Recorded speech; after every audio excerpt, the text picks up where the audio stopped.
بسم اللہ الرحمن الرحیم۔ السلام علیکم ناظرین، آج کی اس ویڈیو میں ہم آپ کو بیان کریں گے کہ اللہ تبارک تعالیٰ نے سانپ اور مور کو جنت سے کیوں نکالا۔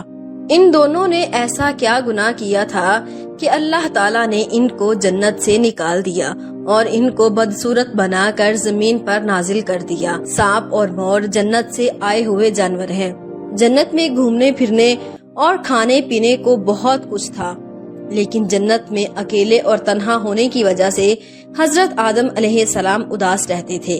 اللہ پاک نے حضرت آدم علیہ السلام کی بائیں پسلی سے بی بی حوا علیہ السلام کو پیدا کیا، اور یوں حضرت آدم علیہ السلام حضرت حوا علیہ السلام کا ساتھ پا کر خوش ہو گئے اور وہ دونوں جنت میں خوش رہنے لگے۔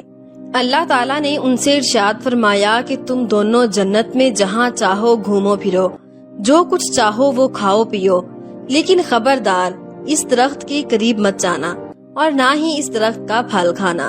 اگر تم نے ایسا کیا تو تم ظالموں میں سے ہو جاؤ گے۔ سانپ اور مور بھی اس وقت جنت میں رہتے تھے اور وہ دونوں بھی جنت سے باہر آیا جایا کرتے تھے۔ اس وقت سانپ کے پیر بھی تھے اور اس وقت سانپ کے منہ سے ابرک کی خوشبو بھی آتی تھی، اور مور آج جتنا خوبصورت دکھائی دیتا ہے وہ اس وقت کہیں زیادہ خوبصورت ہوا کرتا تھا۔ جب وہ جنت میں رہتا تھا تب مور کے پاؤں بھی بہت خوبصورت ہوا کرتے تھے۔ ایک دن جب وہ دونوں جنت کے باہر آئے تو ان کی ملاقات شیطان سے ہوئی۔ شیطان نے ان دونوں سے کہا کہ مجھے بھی اپنے ساتھ جنت میں لے چلو، تو جواب میں ان دونوں نے کہا کہ ہمیں اللہ کا خوف ہے اور اس بات کا ڈر ہے کہ تمہیں اپنے ساتھ جنت میں لے جاتے ہوئے ہمیں کوئی دیکھ نہ لے، اس لیے ہم تمہیں جنت میں نہیں لے جا سکتے۔ اس پر شیطان نے اپنی دوستی کا واسطہ دیا کہ ہم جنت میں ساتھ رہتے تھے، مجھے بھی جنت میں لے چلو۔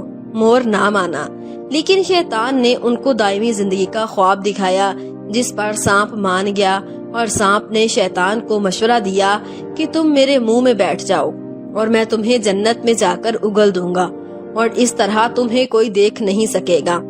سانپ نے شیطان کو منہ میں بٹھا کر جنت میں لے جا کر اگل دیا۔ اس طرح شیطان دوبارہ جنت میں داخل ہونے میں کامیاب ہو گیا۔ شیطان نے جنت میں حضرت آدم علیہ السلام اور بی بی حوا علیہ السلام سے ملاقات کی اور ان سے کہا کہ میں تمہارا خیر خواہ ہوں، تم نے جنت میں ابھی تک اس پھل کو کیوں نہیں کھایا؟ اس پر دونوں نے شیطان سے کہا کہ اللہ تبارک تعالیٰ نے ہمیں اس درخت سے دور رہنے اور اس کا پھل کھانے سے منع فرمایا ہے، اور اس لیے ہم نے ابھی تک اس کا پھل نہیں کھایا اور نہ ہی کھائیں گے۔ جب حضرت آدم علیہ السلام سو گئے تو شیطان بی بی حوا علیہ السلام کے پاس آیا اور انہیں بہکانے لگا کہ اللہ پاک نے تمہیں پھل کھانے سے اس لیے منع کیا ہے کہ کہیں وہ پھل کھانے کے بعد تم نہ مرنے والے بن جاؤ اور ہمیشہ کے لیے جنت میں رہے رہو۔ حضرت بی بی حوا علیہ السلام نے شیطان کے بہکاوے میں آ کر اس درخت کا پھل کھا لیا۔ حضرت آدم علیہ السلام سو کر اٹھ گئے تو بی بی حوا علیہ السلام نے بھی اس درخت کا پھل کھانے پر مجبور کر دیا، اور وہ پھل حضرت آدم علیہ السلام کو بھی کھلا دیا۔ جیسے ہی دونوں نے اس درخت کا پھل کھا لیا تو فوراً ان کا جنت کا لباس اتر گیا۔ تبھی اللہ پاک نے ان دونوں سے کہا کہ میں نے تمہیں اس درخت کے پاس جانے اور اس کا پھل کھانے سے منع نہیں کیا تھا، لیکن تم دونوں نے میری بات نہ مان کر اس درخت کا پھل کھا کر اپنی جان پر ظلم کیا ہے۔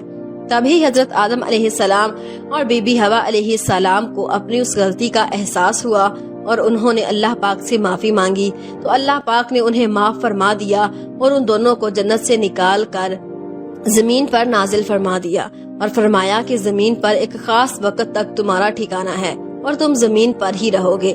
اللہ پاک نے شیطان کو جنت میں لے کر آنے پر مور کی خوبصورتی چھین لی، اور جن پیروں سے وہ شیطان کو جنت میں لے کر آیا تھا انہیں بدصورت بنا دیا، اور جس سانپ نے مور کو شیطان کی مدد کرنے کا مشورہ دیا تھا اللہ پاک نے اس کے منہ سے ابرک کی خوشبو چھین کر سانپ کے منہ میں زہر بھر دیا، اور سانپ کی ٹانگیں چھین کر مور اور سانپ کو جنت کی اس خوبصورت جگہ سے ہمیشہ ہمیشہ کے لیے نکال دیا۔